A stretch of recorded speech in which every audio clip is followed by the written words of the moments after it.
Começa agora o programa Bem Viver, uma prosa sobre saúde, bem-estar, comida e agroecologia. Produção Rádio Brasil de Fato.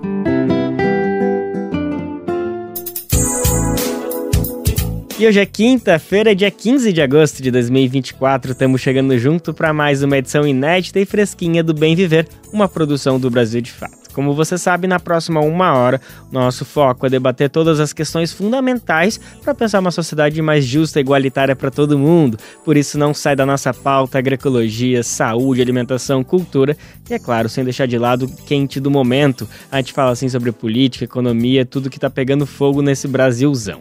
Meu nome é Lucas Weber, eu tô contigo na próxima 1 hora. Bora saber então quais são os destaques do programa de hoje que tá só começando. O Brasil tem mais de 1 milhão de pessoas com risco iminente de despejo. Enquanto isso, o poder público facilita a atuação de mercado imobiliário em projetos de revitalização do centro de São Paulo. Raquel Runick fala como esta área da cidade está em disputa. Está chegando a hora das eleições municipais. Saiba tudo o que pode e o que não pode durante a campanha eleitoral. Juristas saem em defesa do ministro Alexandre de Moraes, acusado de direcionar investigações contra bolsonaristas. Uma prosa com a cantora Renata Rosa. Ela está celebrando 20 anos de carreira e do lançamento do álbum Zunido da Mata, que exalta o coco, maracatu, cavalo marinho e outras manifestações populares. A Assembleia Legislativa do Rio Grande do Sul aprova projeto que reduz o uso de agrotóxicos. Esses são alguns, mas são vários os destaques do programa de hoje. Bora lá que tem muita coisa, minha gente. Morar bem é um direito garantido pela nossa Constituição, mas a realidade é bem diferente dessa. Na verdade, tem muita gente no Brasil sem terra e sem um teto para morar, que agrava ainda mais o cenário da desigualdade. Dados da campanha Despejo Zero apontam que no país há cerca de 1.300.000 pessoas que correm risco iminente de despejo. E para piorar a situação em São Paulo, movimentos que lutam por moradia denunciam que o projeto de lei de número 709 de 2023, em tramitação no Senado, pune quem ocupa terra e imóveis abandonados no Brasil. As organizações cobram o posicionamento do governo Lula e a gente vai entender melhor o que está em disputa, o que a gente precisa entender sobre essa situação com a nossa repórter Gabriela Moncal. Cerca de 1.300.000 pessoas estão ameaçadas de ser removidas à força de suas casas no Brasil atualmente. O levantamento feito pela campanha Despejo Zero, que reúne 175 entidades e movimentos populares que lutam pelo direito à cidade e à terra, foi divulgado nesta quarta-feira, dia 14. O estado de São Paulo é, disparado, o que mais puxa esse índice para cima. São mais de 360.000 pessoas ameaçadas de despejo, o que representa 27% de toda a população que vive nessa situação no país. Em seguida vem Pernambuco, com quase 174.000 pessoas sob a iminência da remoção. Criada em março de 2020, a campanha Despejo Zero já contabiliza que mais de 1,5 milhão de pessoas foram ou estão afetadas por despejos. Do total, 66% são negras, 60% são mulheres, 17% crianças e 16,8% idosas. Em outubro de 2022, terminou a vigência da decisão do STF, o Supremo Tribunal Federal, que, por pressão dos movimentos, suspendeu as remoções forçadas no Brasil durante a pandemia de Covid-19. Desde então, 625.640 pessoas se somaram à parcela da população que é afetada pela falta de acesso à moradia digna no país. Quando a proibição dos despejos acabou, o ministro Luiz Roberto Barroso determinou, com respaldo da Corte, que tribunais de justiça nos estados criassem comissões de conflitos fundiários. O STF estabeleceu ainda algumas regras para o poder público, dentre as quais ouvir representantes das comunidades afetadas, avisá-las com antecedência da situação, dar um prazo razoável para a desocupação e encaminhar quem precise para abrigos, entre outras. Para Raquel Ludermir, da campanha Despejo Zero, o aumento expressivo de pessoas em risco de despejo em muito pouco tempo é o que mais chama atenção no relatório. Ela alerta ainda que o índice é subnotificado, não leva em conta, por exemplo, a população em situação de rua. Ludermir ressalta que a simples existência de espaços de mediação de conflitos fundiários nas instâncias estaduais do judiciário é uma vitória. Há, no entanto, uma série de ressalvas sobre o seu funcionamento. Então, tem alguns casos que têm funcionado, então tem alguns exemplos, por exemplo, do Paraná, onde tem funcionado legal, alguns exemplos até de São Paulo, com algumas controvérsias, alguns olhares, algumas divergências ali, mas em São Paulo tem algumas coisas que têm funcionado, mas o que não tem funcionado é que muitas vezes esses espaços de mediação têm funcionado um pouco para organizar o despejo, que já vai acontecer, digamos assim, sabe? Então, para orquestrar um despejo que já está dado como consumado. O cenário da questão habitacional no Brasil, além do crescimento das famílias afetadas por despejos, é de aumento de projetos de lei que buscam criminalizar quem faz luta pelo acesso à moradia. O caso mais emblemático é o projeto de lei 709 de 2023, que prevê a punição para quem faz ocupações em áreas urbanas e rurais e está para ser votado no Senado. Já aprovado na Câmara dos Deputados, o projeto é de autoria do deputado federal Marcos Polon, do PL do Mato Grosso do Sul, envolvido no acampamento de fazendeiros que vem promovendo ataques às retomadas do povo Guarani Kaiowá nesse estado. O texto prevê que pessoas em ocupações sejam proibidas de receber auxílios sociais, como Bolsa Família, e de assumir cargos ou funções públicas. Além dessa iniciativa, há ao menos outros 25 PLs similares tramitando ou já aprovados em Brasília e nas assembleias legislativas de 12 estados, cuja ideia é impedir a reivindicação das famílias, segundo Raquel. Então, realmente é um movimento orquestrado do movimento Invasão Zero, de fazer essas propostas legislativas que geralmente têm uma data de submissão bem parecida, o teor também é bem parecido, então todas elas falam das mesmas especificações de perda de direito, de perda de acesso a programas sociais. Então, na realidade, eu acho que a gente precisa partir, infelizmente, para o enfrentamento e talvez uma disputa de narrativas aqui, né? A gente esteja diante de um momento de tentar fazer com que mais e mais pessoas entendam quão absurdo e alarmante é o fato de pessoas, né, estarem sendo duplamente punidas. Além de não ter seu direito à moradia garantido, elas ainda correm o risco de perder o seu direito a programas sociais, como Bolsa Família, como o BPC. Além dessa pauta, os movimentos populares cobram que o governo federal crie a Comissão Nacional de Mediação de Conflitos Fundiários, promessa de campanha e do governo de transição do presidente Lula, do PT. Passado 1 ano e 8 meses de gestão, a comissão ainda não foi estruturada, como explica Benedito Barbosa, da União dos Movimentos de Moradia e também membro da campanha Despejo Zero. No âmbito, né, do Ministério do Desenvolvimento Agrário, já foi criada a ouvidoria agrária, né, também no Ministério dos Povos Indígenas, né, tem também as instâncias de mediação de conflito, mas para a questão urbana, que deveria também ter uma instância no âmbito federal para tratar dos conflitos fundiários urbanos. Infelizmente, até agora, nós não conseguimos resolver isso junto ao governo federal. Então, esse é um ponto também fundamental, né, um gargalo fundamental para que a gente possa, né, dar vazão para as demandas, para as reivindicações, né, dos movimentos urbanos na solução dos conflitos fundiários no Brasil. Na última terça-feira, dia 13, cerca de 100 moradores das ocupações Esperança e dos Queixadas, organizadas pelo Movimento Luta Popular, protestaram na Secretaria de Relações Institucionais do Governo Federal, na Avenida Paulista, em São Paulo. A manifestação faz parte da mobilização da campanha Despejo Zero contra o projeto de lei 709, que pune quem faz ocupações em áreas urbanas e rurais. A ocupação Esperança, onde há 11 anos moram 517 famílias, vive uma encruzilhada.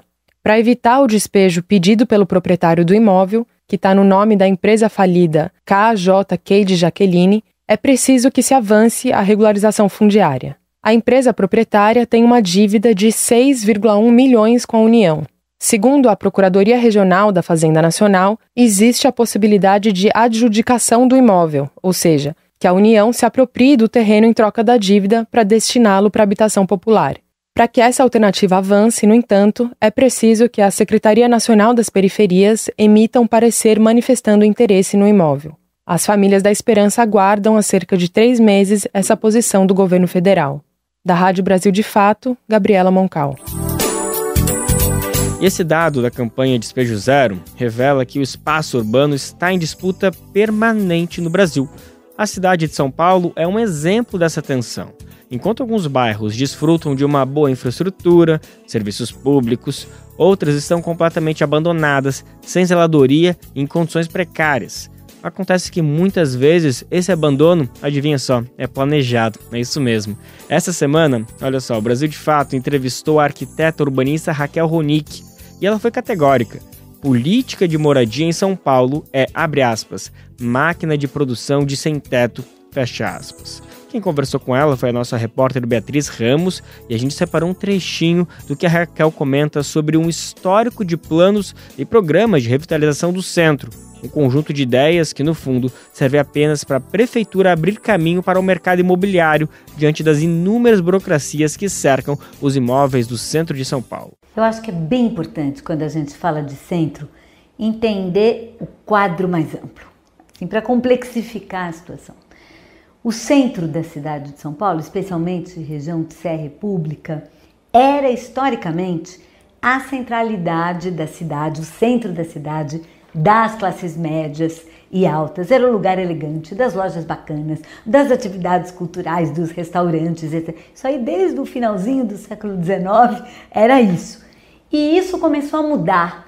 A gente teve um processo de popularização do centro e, portanto, de perda de valor imobiliário do centro, de saída dessas centralidades mais elegantes, que foi acompanhada de uma postura que é típica da nossa gestão municipal. Eu estou falando na longa duração, não estou falando de uma gestão específica, que é o fato de que os locais de classe média e alta são extremamente bem cuidados, geridos, limpos, lindinhos, né, mantidos, e os lugares populares têm uma zeladoria pior, de quinta, mal feita, largada. Então, isso também foi deixando o centro mais abandonado. Bom, então, com isso, desde os anos 90, a gente começa a ter um discurso da prefeitura, do governo do estado, isso foi variando, estado, prefeitura, prefeitura, estado, pensando, precisamos revitalizar o centro. Porque, de um lado, a gente teve com a saída, né, dessas classes médias, muitos edifícios residenciais e comerciais de escritório ficaram vazios, porque os escritórios migraram para outra região. E os apartamentos também. Então, tinha muito prédio vazio, subutilizado. E aí tem, de um lado, a ideia de que, puxa, tanto prédio vazio, subutilizado, precisa ser reutilizado. E junto com isso, em função da nossa eterna crise de moradia, necessidade não satisfeita de moradia, desde os anos 90 a gente começou a ter ocupações de moradia desses prédios. Sempre bom lembrar que essa conversa com a Raquel Ronick está disponível na íntegra lá no nosso site. É só em radiobrasildefato.com.br e procura ali embaixo no site o link do BDF Entrevista, que você confere essa conversa completa na íntegra e também está disponível nas principais plataformas de podcast, como no YouTube também. Programa Bem Viver, sua edição diária sobre saúde, bem-estar, comida e agroecologia. Vamos aproveitar para lembrar outro recadinho que a gente não se cansa de falar todos os dias aqui no Bem Viver. Sabia que dá para retransmitir de graça o nosso programa aí na sua rádio comunitária, na sua rádio regional, educativa, onde você estiver, o Bem Viver vai até aí. É só entrar no nosso site, radiobrasildefato.com.br, e clica ali em cima em como ser uma rádio parceira, que tem o caminho, o tutorial para você entrar junto com a gente nessa. São mais de 400 emissoras que estão com a gente nessa missão de propagar a voz do Bem Viver de norte a sul, leste a oeste do país. Então, se você tem disponibilidade e interesse, manda esse e-mail pra gente, que a gente vai junto nessa caminhada tão importante. Agora a gente segue falando sobre política. Olha só, juristas, ministros e dirigentes partidários saíram em defesa do ministro do Supremo Tribunal Federal, Alexandre de Moraes. Isso porque o jornal Folha de São Paulo publicou uma reportagem assinada por Glenn Greenwald, que mostra que Moraes teria usado o Tribunal Superior Eleitoral de maneira extraoficial para produzir relatórios contra aliados de Bolsonaro. Esses documentos teriam sido usados, segundo a reportagem, para fundamentar decisões do ministro no inquérito das fake news conduzido justamente pelo STF. Enquanto os bolsonaristas já pedem o impeachment do ministro, alguns juristas entendem que Moraes agiu dentro da legalidade e que o TSE tem poder de polícia. É o caso de Luiz Felipe Osório. Ele é professor de Relações Internacionais da Universidade Federal Rural do Rio de Janeiro E ele explicou que esse tensionamento do ministro com os bolsonaristas é uma briga entre a burguesia brasileira e cabe ao campo da esquerda cautela e prudência diante desse cenário. Os tribunais têm, de fato, a possibilidade de investigar determinadas situações quando o caso assim os leva. Mas eu acho que nessa situação do Alexandre de Moraes, a discussão aqui ela é muito mais política do que de caráter de filigranas e especificidades jurídicas. É sempre importante lembrar que a disputa em torno do Alexandre de Moraes e de parcelas significativas da extrema-direita não acontece desde hoje. Pelo contrário, essas rusgas aí já vêm inclusive desde o governo anterior, do governo Bolsonaro. E pelo menos da metade final do governo Bolsonaro em diante, há essas disputas entre essa turma da extrema-direita e o Alexandre de Moraes. E essa disputa se dá, a meu ver, em torno de divisões que a burguesia tem aqui no Brasil. O Alexandre de Moraes representa uma certa burguesia muito próxima do chamado capital financeiro, dos bancos, das financeiras, enquanto que o Bolsonaro representa um capital comercial menos associado ao capital internacional, como esse capital financeiro aqui no Brasil. E esse capital financeiro, por hora, é aquele que está defendendo as instituições e defendendo os ritos e processos aqui no Brasil, o que acaba coincidindo com os interesses também de um governo de esquerda, um governo social-democrata, como é o governo do PT. O que eu gosto sempre de pontuar é que, em meio a essa disputa, é uma disputa fratricida dentro da própria burguesia.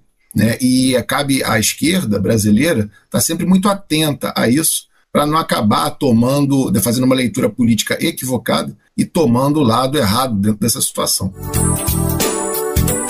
O senador Eduardo Girão, do Partido Novo, afirmou ao jornal Estadão que as assinaturas para o pedido de impeachment serão recolhidas até o dia 7 de setembro e que será protocolado no dia 9. Já o presidente do Senado, Rodrigo Pacheco, disse que não há chance, a chance é zero, do pedido avançar na casa. Em postagem nas redes sociais, a presidenta do PT, Gleisi Hoffmann, afirmou que o ministro atuou no TSE para coibir crimes eleitorais e que quem agiu fora do rito foi Bolsonaro e seus aliados, disse a presidenta do PT, Gleisi Hoffmann. O ministro do Desenvolvimento Agrário e Agricultura Familiar, Paulo Teixeira, também afirmou que a matéria da Folha é sensacionalista e só produz o efeito de alimentar o movimento que quer desacreditar o STF. A gente vai seguindo, acompanhando esse caso e você vê notícias fresquinhas lá no nosso site e também nas redes sociais do Brasil de Fato. Bom, e por falar em TSE, estão chegando as eleições municipais. Pois é, gente, dia 6 de outubro. A gente vai escolher o prefeito ou a prefeita, além dos vereadores e vereadoras das nossas cidades. Isso é o primeiro turno, Depois, no final de outubro, tem o segundo turno. A campanha eleitoral começa oficialmente amanhã e é quando os candidatos podem pedir voto explicitamente.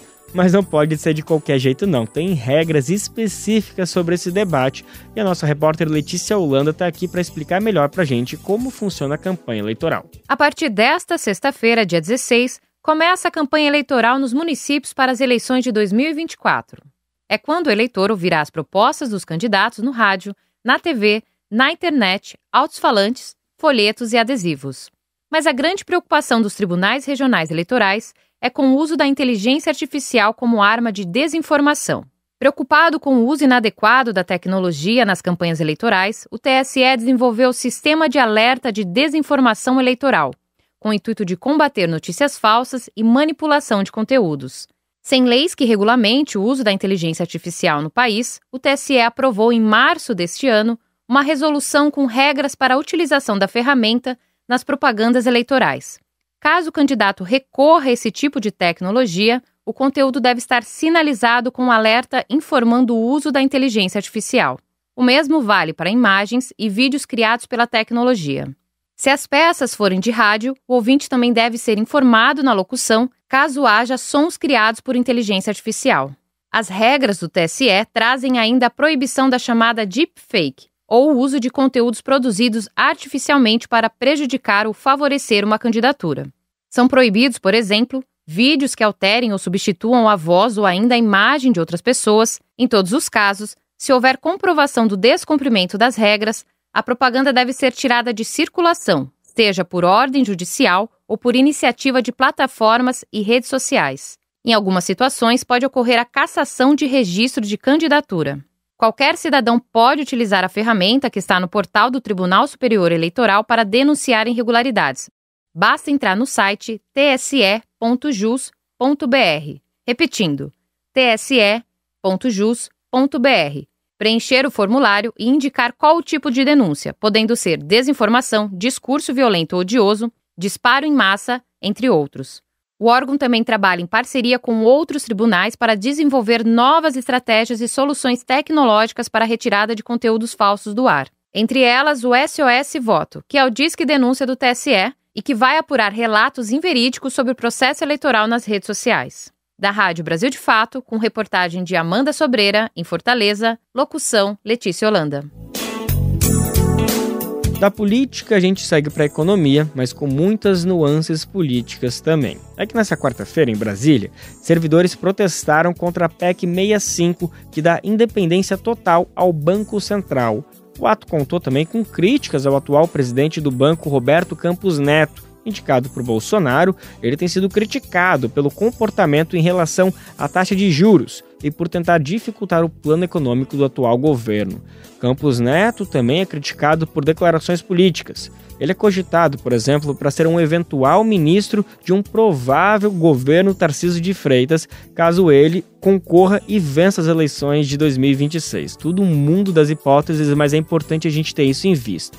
Bom, vamos saber melhor como foi esse protesto em Brasília e entender melhor que debate é esse envolvendo Campos Neto. Nosso repórter Nicolau Soares acompanhou tudo e conta pra gente. Indicado pelo ex-presidente Jair Bolsonaro, do PL, Roberto Campos Neto foi o primeiro chefe do Banco Central a comandar o órgão já sob o regime de autonomia, concedida por lei sancionada por Bolsonaro em 2021.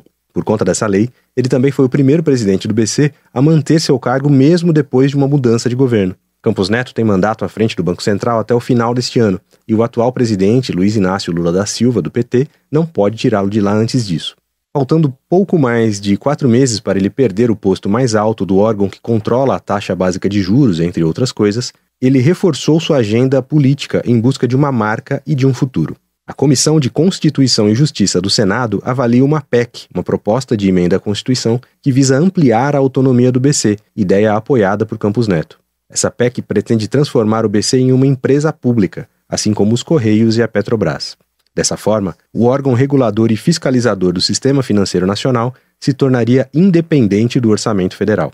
O texto é de autoria do senador Vanderlan Cardoso, do PSD de Goiás. Para ele, a independência financeira do BC daria ao órgão condições de investir em serviços e funcionários para melhor cumprir as funções que já cumpre. Fábio Fayad, presidente do Sindicato Nacional dos Funcionários do Banco Central, aponta que há outros interesses que não o bom funcionamento do órgão envolvidos na PEC. Segundo ele, a proposta libera que funcionários do BC possam receber salários acima do teto do funcionalismo público, hoje em torno de R$ 44 mil. A independência financeira tornaria mais fácil para o Banco Central contratar funcionários sem concurso público para cargos estratégicos, o que aumentaria o risco da porta giratória no BC. Essa situação acontece quando um profissional sai de um banco privado para trabalhar no Banco Central por um tempo, e depois volta para o mesmo banco ou para o mercado financeiro, levando consigo informações privilegiadas. O movimento é conhecido por economistas que acompanham o Banco Central. Campos Neto, inclusive, fez carreira em bancos antes de ser indicado por Bolsonaro. Procurado pelo Brasil de Fato para comentar a atuação de Campos Neto em favor da PEC 65, o Banco Central não respondeu à reportagem. O BC também não se pronunciou sobre a relação que Campos Neto mantém com políticos aliados de Bolsonaro e sobre suas pretensões após o fim de seu mandato. Enquanto defendia a aprovação da PEC 65 em entrevistas, o presidente do BC também participou de um jantar em sua homenagem oferecido pelo governador de São Paulo, Tarcísio de Freitas, do Republicanos, que é ex-ministro de Bolsonaro. No evento, estiveram presentes banqueiros, empresários e outros ex-ministros. Depois do jantar, a Folha de São Paulo chegou a noticiar que Campos Neto aceitaria ser ministro da Fazenda caso Tarcísio fosse eleito presidente. Dias depois, Campos Neto recebeu uma medalha do governador de Minas Gerais, Romeu Zema, do Novo, outro aliado de Bolsonaro. Em audiência na Câmara dos Deputados na terça-feira, dia 13, Campos Neto disse que as homenagens são um reconhecimento ao trabalho do Banco Central. No final das contas, para o Banco Central é importante o reconhecimento. É um reconhecimento que não é para mim, é para o quadro do Banco Central. E toda vez que eu for chamado para ter algum reconhecimento nesse sentido, representando o Banco Central, eu vou aceitar. E como o deputado Kim disse, eu tenho que conversar com todos os governadores. Eu recebo todo mundo, né? Todo mundo que pede audiência eu recebo, todo mundo que vai no Banco Central eu recebo. Eu acho que essa é a função do Banco Central Autônomo. Na mesma audiência, o deputado federal Lindbergh Farias, do PT do Rio de Janeiro, criticou outros comportamentos reprováveis de Campos Neto. Não existe um presidente do Banco Central, como presidente do Banco Central, desenvolver um agregador de pesquisas para a campanha do Bolsonaro. Não existe um presidente do Banco Central votar com a camisa da seleção brasileira. Não existe um presidente do Banco Central fazer um converscote com o Tarcísio e dizer depois, saiu dizendo, o Tarcísio me chamou para ser ministro. Isso, sinceramente, é muito grave. Isso abala toda a credibilidade do Banco Central. Fábio Fayad, presidente do Sindicato Nacional dos Funcionários do Banco Central, afirmou que, além de defender a PEC, Campos Neto não mantém um comportamento adequado para um presidente do Banco Central. Tem que sempre respeitar a diferença entre vida pessoal e ter dirigente do Banco Central do Brasil. E deve ter uma conduta condizente com o cargo que ocupa. Quando isso não acontece, é problema. Não pode o presidente do Banco Central ou qualquer um dos seus diretores ter atuação escancaradamente política, partidária, porque isso atrapalha a função para a qual ele está exercendo, a função para a qual ele foi designado. Então, há que respeitar esse limite. Em muitos momentos, o atual presidente do Banco Central saiu desse limite e exagerou do seu papel. Isso deve sempre ser condenado e deve rever suas posições, porque o presidente do Banco Central deve ter uma postura digna do cargo que ocupa e estritamente técnica. Da Rádio Brasil de Fato, com reportagem de Vinícius Konchinski em Curitiba, locução de Nicolau Soares. No início dessa semana, morreu o economista Delfim Neto, ex-ministro da Fazenda do período da ditadura militar. Ele foi responsável pela área econômica do regime entre os anos de 67 e 74. Também foi um dos signatários do Ato Institucional número 5, o AI-5, um dos mais duros do regime. Delfim Neto acabou sendo bastante homenageado, inclusive por figuras progressistas como o nosso presidente Lula e o ministro da Fazenda Fernando Haddad. Essa troca de gentilezas entre eles não é de agora não. O próprio presidente já se aproximou de Delfim Neto ainda no final do primeiro mandato dele. Acontece que muita gente criticou essa série de homenagens a um ministro da ditadura, considerando um desserviço ao papel de garantir a memória e a justiça em relação àquele período.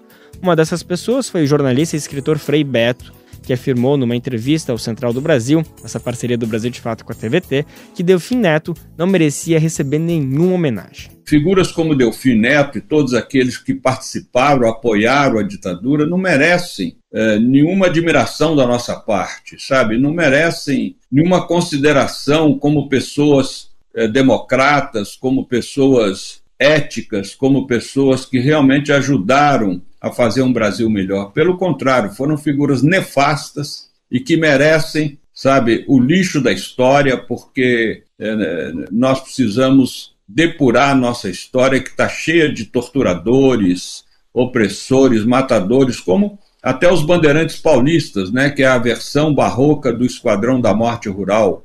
E infelizmente, o líder da rebelião mineira, Tiradentes, e seus companheiros ainda são chamados de inconfidentes, e a rebelião de inconfidência. Fosse hoje, seria chamado de deduragem mineira. É o título, a pecha que a coroa portuguesa colocou neles para desmoralizá-los. Porque se você chama uma pessoa amiga de inconfidente, é que ela não é capaz de guardar confiança, não é capaz de, sabe, guardar segredo. Então é preciso a gente passar limpo toda essa história brasileira, onde a versão dos opressores ainda predomina sobre a versão dos oprimidos. Você está ouvindo o programa Bem Viver, uma prosa sobre saúde, bem-estar, comida e agroecologia.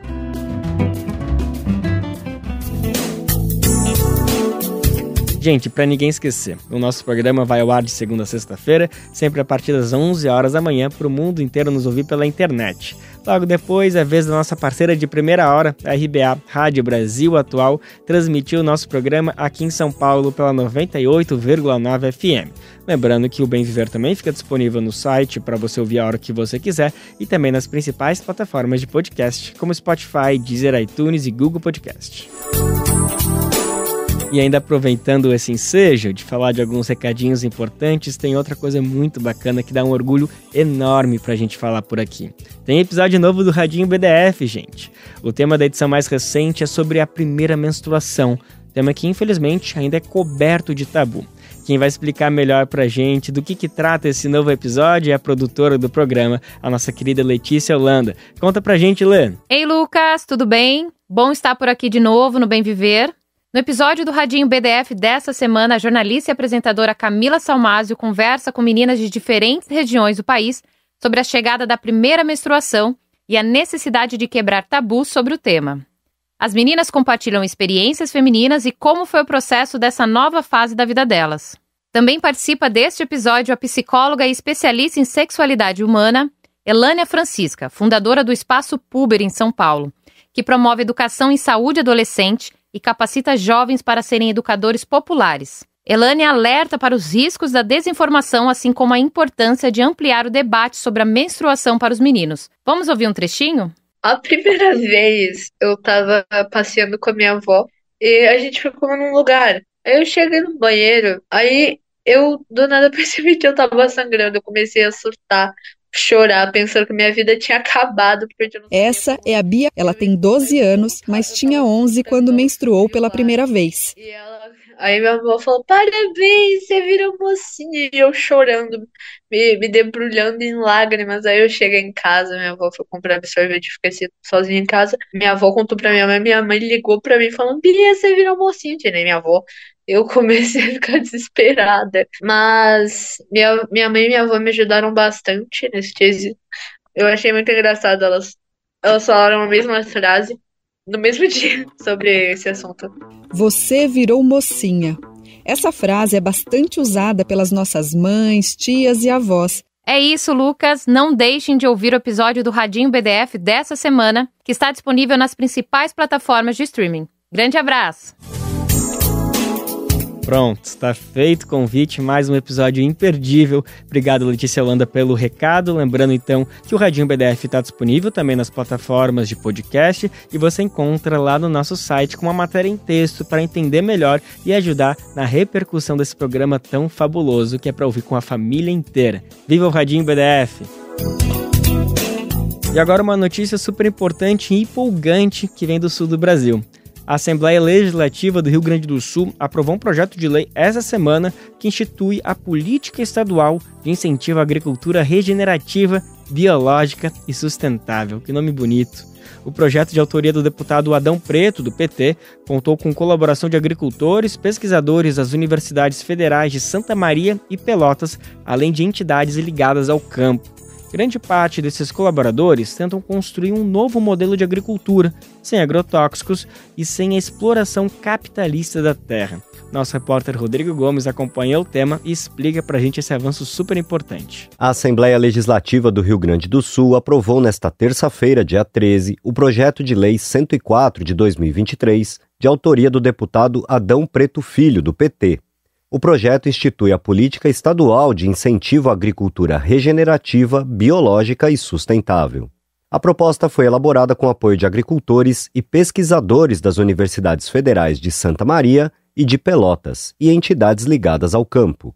A ideia é desenvolver uma alternativa ao atual modelo de agricultura que é baseado no uso de agrotóxicos e outros produtos químicos. O projeto tem como objetivo fomentar o uso de bioinsumos nas lavouras gaúchas ao invés dos agrotóxicos. Dessa forma, os produtores terão mais alternativas e liberdade de escolha na hora do plantio, sem a necessidade de dependência das multinacionais. Segundo o parlamentar, essa política é parte da transição agroecológica, ideia pautada no fortalecimento da terra para torná-la menos suscetível às intempéries climáticas como estiagens e enchentes. Uma alternativa viável ambientalmente, sustentavelmente e também com o cuidado da saúde do agricultor e do consumidor, e dando viabilidade econômica. É comprovado cientificamente pelos pesquisadores que consegue se produzir até 30% a mais do que o modelo tradicional e consegue se reduzir a utilização dos agrotóxicos em até 70% em várias culturas de produção.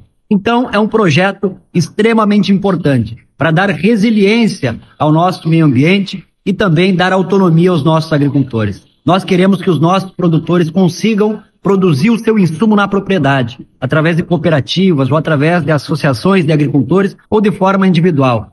O projeto também inclui a proposta de que os bancos criem linhas de crédito diferenciadas para que os produtores possam ter suas biofábricas. Ao produzirem seus próprios fertilizantes com recursos naturais, eles diminuiriam o impacto na natureza, permitindo um modelo de agricultura mais sustentável.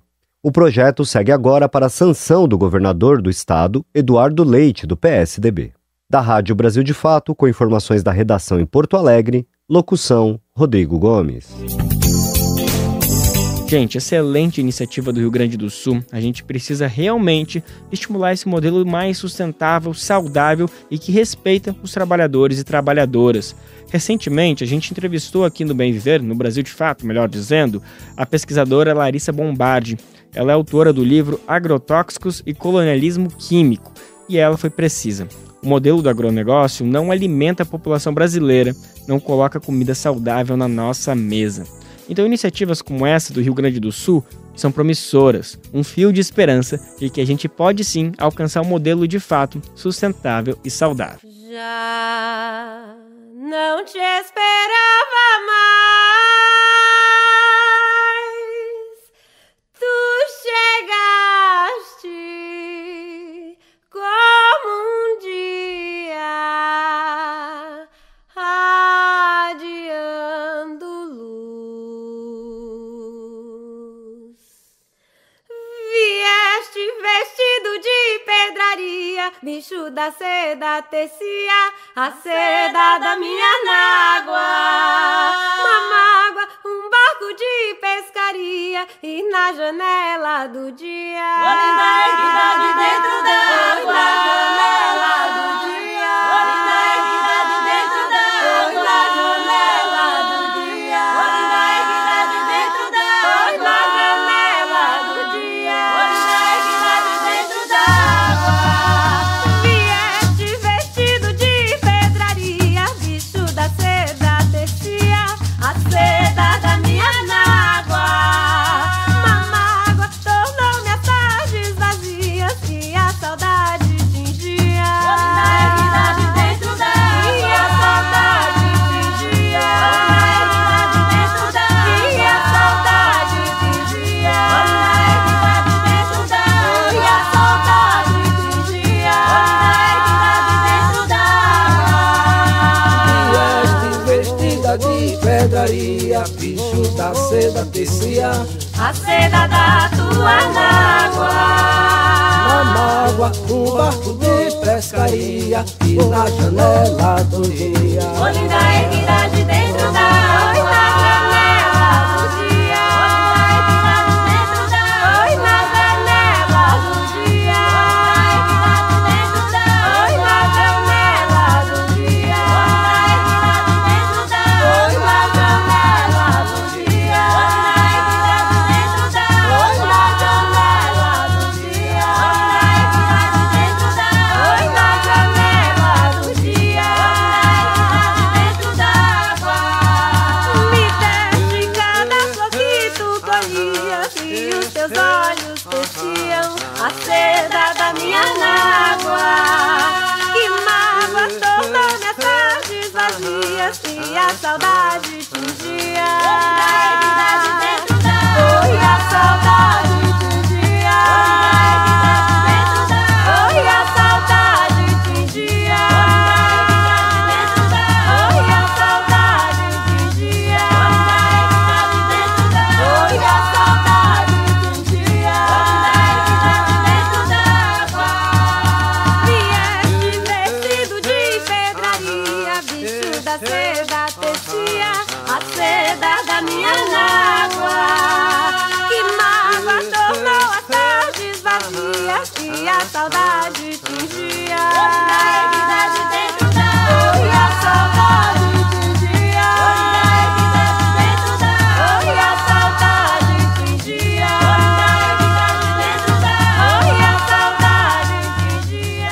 Bem Viver de hoje tem a alegria de receber a cantora, compositora, rabequeira, poetisa, atriz e, por que não, brincante, Renata Rosa. Ela que está celebrando 20 anos de carreira. Agora, em 2003, ela lançou o álbum dela, Zunido da Mata, que inclusive recebeu reconhecimento internacional, né? Um prêmio francês, o Choc de Lagné, do Le Monde de la Musique, celebrando esse grande álbum que fala muito de coco, ciranda, com canto polifônico, caboclo, indígena, perré, enfim, muitas coisas que esse álbum traz nessa carreira tão fascinante, tão bacana que a Renata Rosa proporcionou para o Brasil inteiro, porque ela traz muito de várias influências, várias culturas, vários cantos do Brasil. Ela que inclusive está em turnê, digamos assim, já se apresentou em Jundiaí na semana passada e agora esse sábado é a vez de São Paulo. O Sesc Belenzinho vai receber o show dela nessa celebração de 20 anos e com certeza preparando para mais 20 anos que vem por aí. Vamos falar um pouco sobre isso, mas antes deixa eu te cumprimentar e agradecer a tua disponibilidade. Renata, obrigado por nos atender aqui do Brasil de Fato, viu, querida?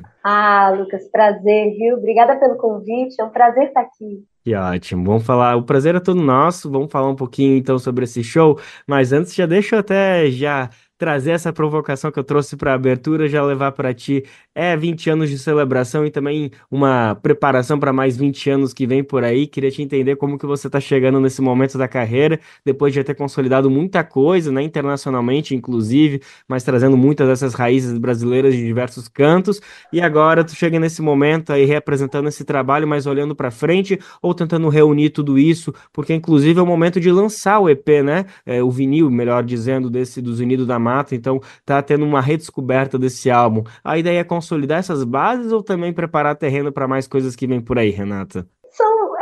São as duas coisas, né? Claro, é um momento já. O vinil dos Unidos da Mata é um desejo antigo, e demandas antigas também.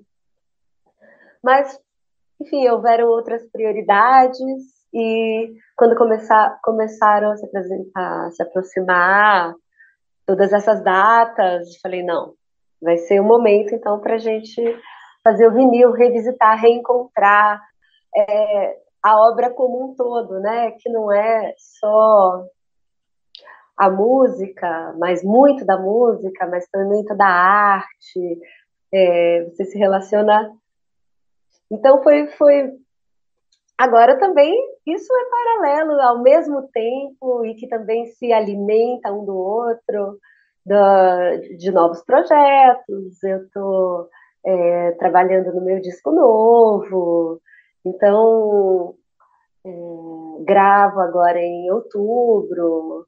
Então tem muitas coisas, tem projetos com parcerias também vindo para o ano que vem. Então esse movimento é para dentro, para fora, para frente, para trás, em todas as direções. Com certeza, né? Esse multi-artístico que envolve diferentes expressões, né? Porque isso é muito bacana do teu trabalho, você não se concentra apenas em ser cantora, mas conseguir caminhar, né? Transbordar nessas diversas outras expressões.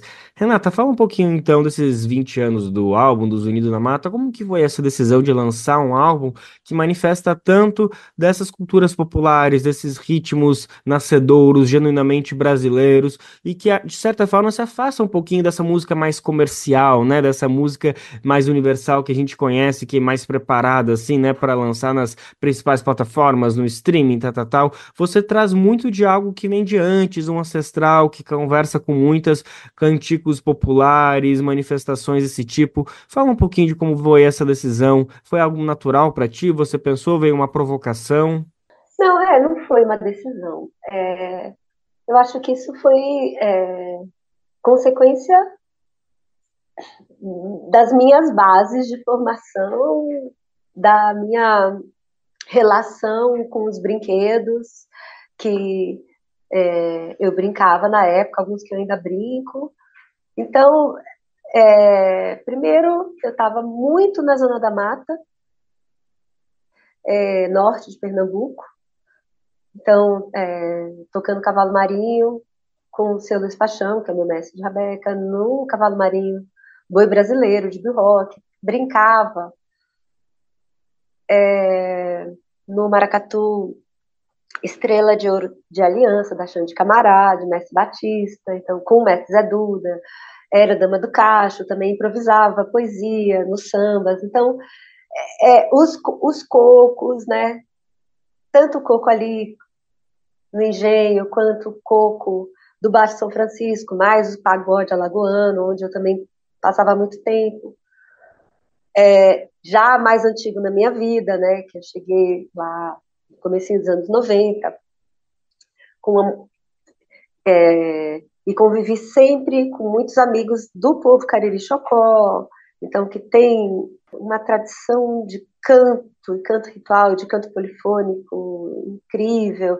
Então, assim, então a música, Os Unidos da Mata, ele se dá no momento em que, primeiro em que eu estou vivendo isso tudo, em que eu encontro jovens músicos do Recife, quer dizer, já parceiros meus em outros projetos, mas que é um momento em que essa parceria ela deságua no meu trabalho solo, e músicos como o Rodrigo Caçapa, como o Mestre Nico, como o Gilu Amaral, o próprio Mazinho Lima, que era do Mestre Ambrósio, que é do Mestre Ambrósio.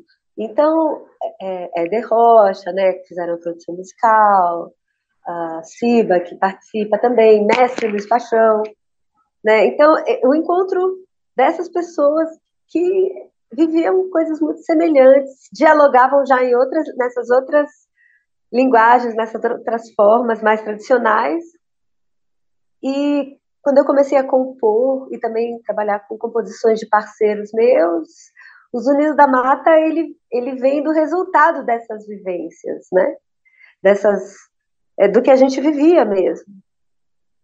Então, se eu tenho contato com o coco, com a polifonia vocal, com a rabeca do cavalo marinho, na hora que a gente vai fazer o seu, tudo isso acaba vindo de uma forma... Sim, natural, acontece. A partir do improviso também, sim, né? E daquilo que você vai acessar, que é o que você vive, né? Renata, você usou muito uma palavra que eu tenho um carinho especial por ela, que é o brincar, né? O brincante, a brincante, que é uma palavra que tem diversas explicações, diversos significados. Se a gente for ali no Aurélio, no dicionário, a gente vai ver um significado, mas quando a gente vai, por exemplo, para Pernambuco e suas diversas cidades, a gente vai entendendo que tem um conceito muito mais amplo, que ele consegue dialogar com outras coisas. Ele fala muito do carnaval, ele fala de fato, brincar, mas também como uma maneira de se expressar, né? De realmente cultuar uma cultura, de poder cultivar toda uma ancestralidade que tem a ver com cavalo marinho, maracatu, tantas outras coisas. Eu queria que tu falasse um pouquinho pra gente, afinal, qual que é o teu conceito de brincar, porque talvez algumas pessoas que estejam nos acompanhando aqui não tenham essa bagagem de ouvir essa palavra brincar, brincadeira, brincante, com esse conceito tão bacana, tão profundo, tão bonito, que fala bastante das nossas raízes, da nossa herança cultural. Brincar. Começar falando, né, uma fala do mestre Batista, que é um mestre do maracatu, Estrela de Ouro de Aliança, que eu falei, e ele dizia, brincadeira é coisa séria. Eu acho que brincar é lidar com a vida de uma forma mais leve, compreendendo suas diversas possibilidades, de mostrar outros faces e outros ângulos das situações que não são facilmente dadas e ter leveza e humor, mas na brincadeira, da ideia da brincadeira, do brinquedo, que eu diria que é muito mais da cultura popular, tradicional, né? De vários, do Brasil, eu diria, porque também, se você vai, né, para o jongo, né, no Sudeste, o povo diz brincar também, né? No Cururu, no Siriri, do Mato Grosso, tal, é brincar também. Então, eu acho que isso é uma forma de se relacionar. E a brincadeira, ela envolve música, ela envolve poesia, ela envolve dança, ela envolve música. São as manifestações musicais, poéticas, populares, que também são passadas através das gerações. Também isso é brincadeira. Que não deixa de ser também uma forma de se relacionar de forma leve, através de outros prismas, não só daquele determinado que deve ser pensado, né? Sem dúvida alguma, sem dúvida alguma. Renata, você sente que parte de tudo isso que está presente no seu álbum, nos Unidos da Mata, e todos esses outros cantores e compositores que você muito bem citou agora, de Mestre Ambrósio, Siba, todos esses ritmos, eles acabam estando presentes em outros álbuns, em outras músicas que a gente vê aí nas principais paradas, que são mais reproduzidos entre artistas nacionalmente conhecidos, internacionalmente conhecidos, mas que acabam recebendo uma outra roupagem, às vezes a gente não consegue identificar, mas tudo está ali na mesma base, tudo vem da mesma raiz, e seria bacana talvez a população, as pessoas começarem a terem uma instrução, um aprendizado, um letramento para conseguir reconhecer, olha aqui essa música aqui famosa que tem sim um coco, tem sim um maracatu, só que ele tá um pouquinho mais misturado e a gente não consegue perceber. Tu tem essa relação, tu tem esse debate consigo mesma? Eu acho que tudo isso passa muito pela desigualdade na distribuição da música que é produzida. Porque se as pessoas tivessem acesso à música, você tem grandes mestres, você tem grandes músicos, grandes cantores, grandes instrumentistas, em vários estilos da música popular, tradicional, vários estilos, que gravam seus CDs. Por que isso não chega nas pessoas? Ao invés, assim, é claro que é interessante o letramento, é interessante cursos, trazer isso para a escola, trazer isso para a educação, mas o acesso à escuta, para que isso chegue nas pessoas. Como são essas concessões de rádio? Por que não tem espaço para isso? Por que não tem espaço para música de terreiro? Por que não tem espaço para os mestres da cultura popular? Por quê? Se são concessões públicas, enfim. Tem uma grande mestra de coco, de Umbigada, de Olinda, chamada Mãe Bete de Oxum. E ela tem falado muito sobre isso, sobre a distribuição. E eu acho que passa por aí, sabe? Não só pela educação, mas de que adianta ter essa educação se não existe, se não chega nas pessoas. Né? E qual é o papel dessas concessões públicas? Tem que democratizar esse acesso, né? E que caminhos que você vê possíveis, assim, além dessa democratização que é fundamental, não só do rádio, de todos os meios, de todas as formas, enfim, conta um pouquinho mais de como você acha que a gente pode aproximar e mostrar para as pessoas que tudo que a gente curte vem de uma raiz e a gente precisa ter esse contato, precisa ter essa aproximação para poder, enfim, ter esse respeito com a nossa própria história e ter esse debate de uma maneira mais aprofundada. Que outras maneiras você acha que a gente pode para caminhar nesse sentido, Renata? Eu acho que a base da base da base é criar políticas para que esses grupos tradicionais, para que esses grandes mestres continuem. A gente já teve, né? A gente já teve boas políticas, né? Dos mestres griots, a gente já teve boas políticas dos pontos de cultura. Então, assim, primeiro pensar na base, que é dar uma estrutura continuada para que esses brinquedos e esses mestres possam continuar tendo suas festas em que as pessoas vão aprendendo no fazer, no samba, na brincadeira, para que esses mestres possam continuar transmitindo todo o seu conhecimento através da oralidade. Então, assim, primeiro essa base, que ela volte a ser mais ampla e se ampliar, né? Porque a gente teve quase morrer, isso tem que voltar a se ampliar. Então, acho que a primeira coisa é essa base. E aí, paralelo a isso, criar também formas também para que esses grupos possam ir às escolas, criar mais relações da sociedade com esses grupos dentro do sistema educacional, de política cultural. Eu acho que é o Brasil se encontrar, se conhecer, se tocar, se ouvir, se ver, se dançar. Precisa se conhecer, né? E precisa ir no Sesc Belenzinho nesse final de semana justamente para poder estreitar esses laços, conseguir, né, respirar um pouquinho essa energia, toda essa diversidade de ritmos tão lindos e tão profundos, porque vai ter aí a celebração de 20 anos de carreira de Renata Rosa, apresentando Os Unidos da Mata e outros grandes clássicos da cultura popular, né, mas que você super muito bem interpretou e colocou aí para todo mundo curtir. Então, aqui reforçando o convite, os ingressos online já estão esgotados, mas vá sim numa agência do Sesc, numa unidade do Sesc, melhor dizendo, ou no próprio dia, com certeza vai ter um ingressinho sobrando. Com certeza é uma palavra forte, mas tem muita chance, vale sim a pena se esforçar. Se você não está aqui em São Paulo, não é motivo para desânimo, fique atento, que imagino que tem mais coisa para vir aí para celebrar esses 20 anos de carreira, né, Renata? Já estamos concluindo aqui a entrevista, convocando todo mundo, mas essa última resposta para todo mundo que não está em São Paulo, mas quer curtir teu trabalho, se tem mais por aí, se tu vai rodar um pouquinho o Brasil, ou se a gente vai ter que aguardar um pouquinho essa ansiedade. Bom, aqui a gente vai para Minas em setembro, depois vamos finalizar o disco no Recife em outubro, e aí devemos voltar por aqui pelo Sudeste em novembro. E seguimos.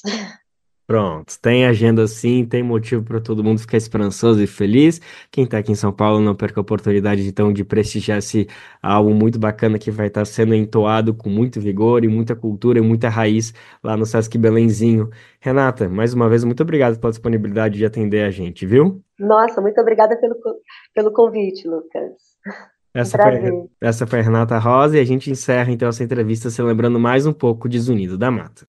Zunido da Mata, Asdecundum vem agora. Zunido da Mata, Asdecundum vem agora. Zunido da Mata, Asdecundum vem agora. Zunido da Mata, Asdecundum vem agora. Zunido da Mata, Asdecundum vem agora. Zunido da Mata,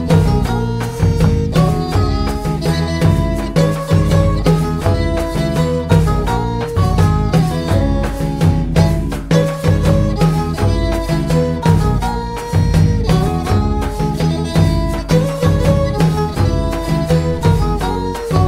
Zunido da Mata, Asdecundum vem agora. Zunido da Mata, Asdecundum vem Zunido da Mata, Asdecundum vem agora. Zunido da Mata, Asdecundum vem agora. Zunido da Mata,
Asdecundum vem agora.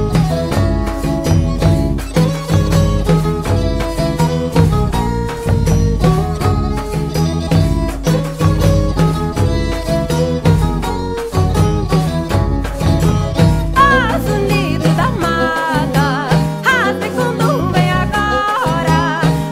Zunido da Mata, Asdecundum vem agora.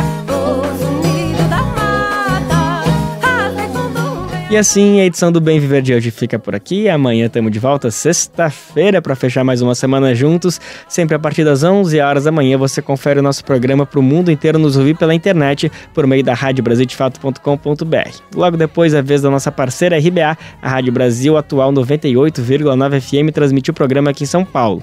Lembrando que o Bem Viver vai ao ar em diversas rádios pelo país e a lista completa de emissoras que retransmitem o Bem Viver você encontra no nosso site, na matéria de divulgação diária do programa. Aqui a gente aproveita para agradecer esses veículos por estarem com a gente. O Bem Viver também fica disponível como podcast no Spotify, Deezer, iTunes e Google Podcast. A apresentação deste programa foi de Lucas Weber, roteiro de Afonso Bezerra, edição e produção de Rodrigo Gomes e Camila Guiar.